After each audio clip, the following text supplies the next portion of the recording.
Dans la vidéo précédente, nous avons construit ce tableau de conversion. L'objectif de cette vidéo est d'apprendre à l'utiliser.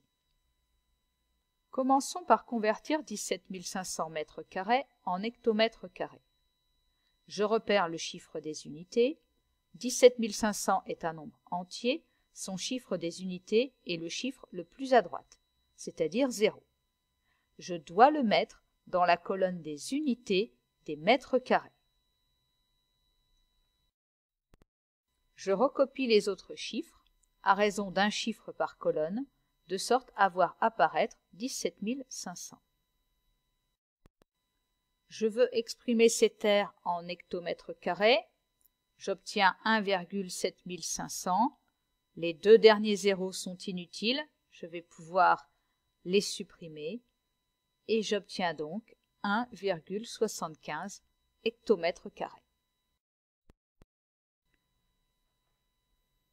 Deuxième exemple, convertissons 12,4 décimètres carrés en centimètres carrés. Je pars à la recherche du chiffre des unités. 12,4 n'est pas un nombre entier. Son chiffre des unités est celui qui est juste avant la virgule, c'est-à-dire 2. Et je dois mettre ce chiffre dans la colonne des unités des décimètres carrés.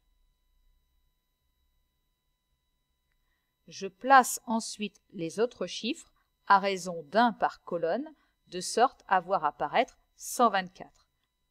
Je recommande de ne pas mettre la virgule dans le tableau. Je veux exprimer cette aire en centimètres carrés. Je placerai donc la virgule après le chiffre des unités des centimètres carrés. Cette colonne, jaune, est vide. Elle doit absolument contenir un chiffre. Je mets donc un 0. Comme les colonnes suivantes sont vides, il s'avère inutile de mettre une virgule. Le résultat est 1240 cm².